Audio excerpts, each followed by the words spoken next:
Olá, seja muito bem-vinda, muito bem-vindo à quarta parte dessa edição especial do Mundo Sem Mistério. Em parceria com o jornalista Leandro Narlock, autor do livro Guia Politicamente Incorreto da História do Brasil, trazemos para você a série Como Irritar Seu Professor de História, que visa promover em você, que está nos assistindo, um pensamento investigativo e questionador. Mas um tema muito bacana para ser abordado: a Revolução Industrial, as máquinas e a pobreza. Esse conteúdo costuma ser pauta com frequência do Enem, então vale a pena ficar ligado. Divirta-se!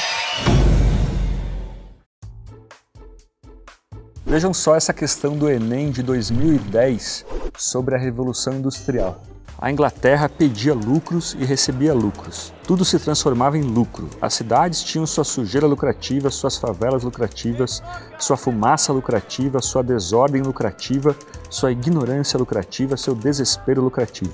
As novas fábricas e os novos altos fornos eram as pirâmides, mostrando mais a escravização do homem que seu poder.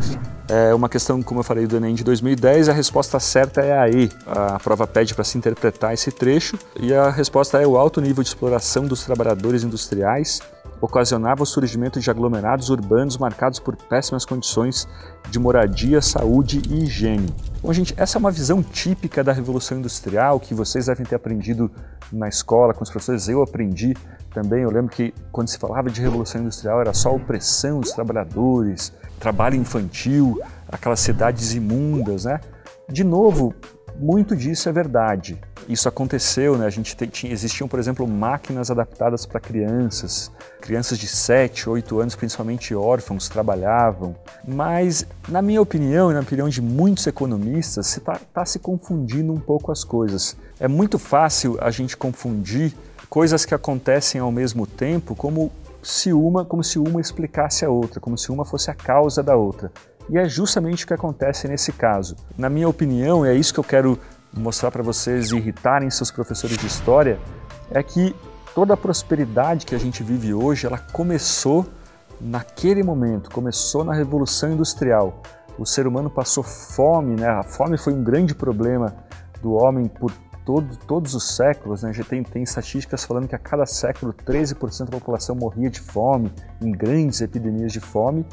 A partir da Revolução Industrial, o nosso problema virou o contrário. A gente teve problema de abundância, problema de excesso de coisas. Hoje a gente tem comida demais, as pessoas aí lutam contra a obesidade, a gente tem carros demais nas ruas, causam poluição e trânsito, tem lixo demais. Quer dizer, o excesso, a abundância hoje é um problema chique, né?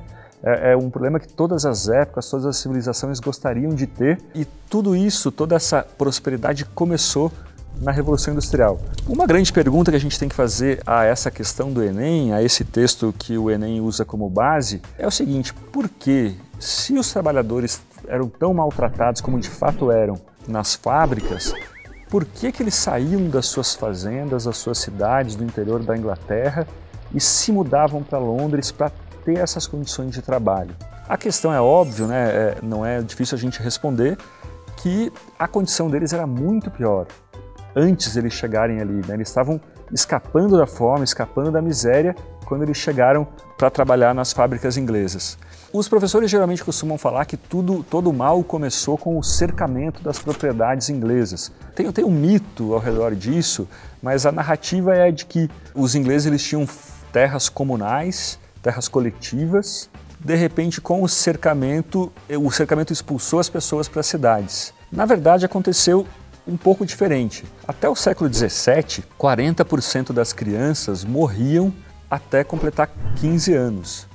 Então, quer dizer, imagine aquela cena mais triste que alguém pode ter na vida, de ter que enterrar um filho num caixão, né, ter que enterrar o próprio filho. Essa cena acontecia com pessoas pobres, com rainhas, com gente muito rica. Tem casos até mesmo de rainhas, né, mesmo famílias nobres estavam sujeitas a isso, a doenças, a morrer por infecções ou por doenças causadas pela subnutrição. Então, de repente, com o cercamento das propriedades inglesas, as fazendas começaram a produzir mais, as pessoas tinham mais incentivo para produzir comida, e esse problema de fome, de subnutrição, começou a diminuir.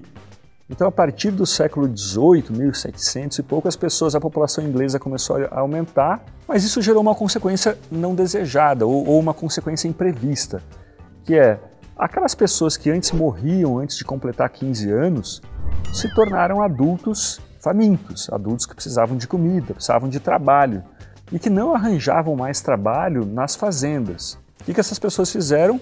Foram para as cidades, foram para as fábricas, trabalhar nas fábricas da Revolução Industrial. Show de bola esse conteúdo, né?